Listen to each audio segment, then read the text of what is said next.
Oh, I would tell everyone that America is a country of hospitality. We love to have visitors, but they have to come here legally. And if they're coming here to visit, then when they're done visiting, they need to go home. So if you're traveling to the United States, we'd love to have you come. We'd love to show you what makes us so great and makes us the example to the world. But you will follow our laws. And if you are here visiting us temporarily, then you need to go home.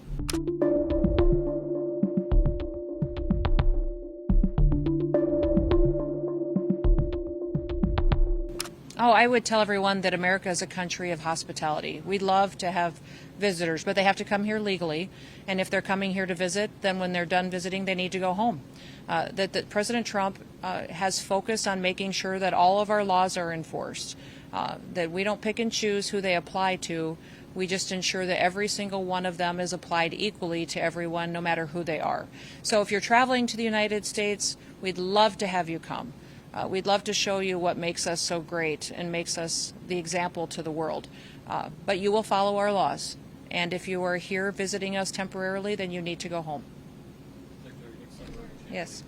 How has the threat landscape changed over the past year, if it has at all, especially as we head into another busy holiday travel season? You know, I would say that we recognize that there are constant threats. Every day we have enemies, foreign and domestic, that want to harm the United States.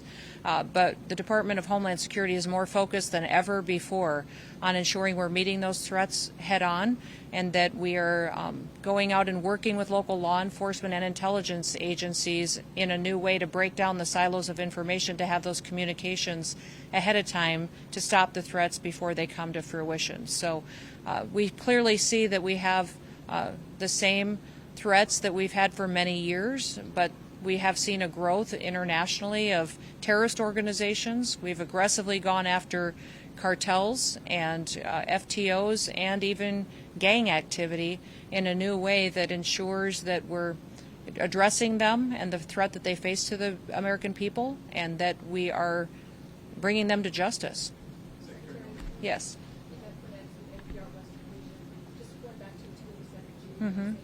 One is there's been a significant increase in local agencies signing on to it. At the same time, there's also been a significant increase in lawsuits related to that based on state law. I wonder if you can address that. You know, I think that those, we see litigation across the country. It depends on, we have activist judges in many cases, and many of these cases are dealt with and impact enforcement operations, but we'll continue to do our job and make sure that we're enforcing our law. And I think so many law enforcement officers across the country are just grateful that they finally get to do their jobs. And they're grateful that they have Border Patrol, ICE agents, and federal agents that will come in and deal with the criminal activity that they've had to deal with for many years without any assistance from the administration. President Trump has been very aggressive in making sure he's going after the drugs that are killing our children, after those criminals that are on our streets, perpetuating murder and violence and rape and trafficking. This area specifically, our HSI officers spend a lot of time on investigations going after those trafficking networks.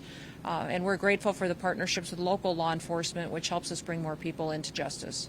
Are there any plans to send federal troops to the Los Angeles? You know, I can't speak directly to law enforcement operations that are planned because it jeopardizes the safety of those law enforcement officers. But we will be here. We will continue to be here. It will be sustained, and at times it will surge based on the threats that we see. Secretary Noem, back on the T2B. Mm-hmm. Are there any discussions in the administration at the federal level to set aside some funding that could make it so we're not in this position if there is any sort of government shutdown or any funding effects for our TSA agents or ATCs in the future? You know, we're working on that. We had the opportunity during this last government shutdown to pay our law enforcement officers and to keep paychecks coming their direction. That provision was not in law for our TSA officials. I will continue to be an advocate for that. When many of these areas, we had some opportunities to fund out of the department's other accounts. And so we're trying to figure out what we could do legally in a situation like that. My hope is that we don't let politicians have that kind of leverage over people's everyday lives. The political rhetoric in the Democrat shutdown was devastating for families, and I hope that they don't do that again in the future when we have this discussion at the end of January. In that same vein, are there any plans to help out in 30 TSA officers here? Is there anything we've done to help out the other officers that are here Yeah, we're continuing to do what we can to help officers, but also to point out those that are continuing to do their job with excellence. All of these individuals that work at TSA are great Americans. And it was amazing to me to see what this airport and what these partnerships did to support individuals during the government shutdown. You saw individuals from this community step up and help them with gift cards, food pantries. You saw people from the county and from the city and the state come in and support them. That was fantastic, but that shouldn't have to happen. We shouldn't allow someone and a Democratic Party come in and shut down our government to get political points on something that keeps money out of people's pockets that they've earned. So we're going to continue to use whatever we can to make sure that people get the opportunity to still collect their wages. And I'll look for all latitude that I have within the Department of Homeland Security to do so. Last question. Good. Yep. We'll go here and then here real quick. Hi, hello. My name is America. I'm from Detention. I just have one question. Yes. What is ICE doing to protect pregnant women in detention centers? Well, everyone that is detained is given full medical care, whatever they would need as far as keeping them safe and healthy until it's time for them to return back home to their home country. If someone's here illegally, they will be detained. What I would like to remind everybody is they also have the opportunity to go home voluntarily. And if individuals are here in this country illegally, we will give them $1,000. We will buy their plane ticket, and they can go home today and then have the opportunity to come back to the United States the right way. If they wait until they are detained, they will be deported, and then they'll never get the chance to come back to this country. Thank you. Yes. Mm-hmm.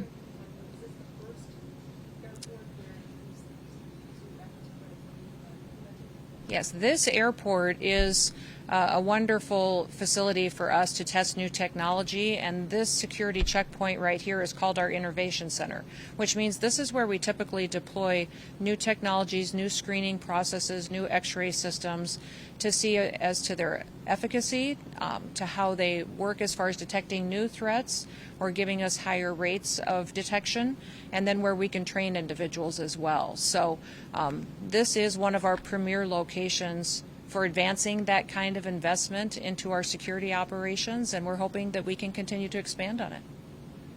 So thank you, everybody. I would just like to encourage everybody to thank someone around you, spend time with them, travel safe, and have a very happy Thanksgiving.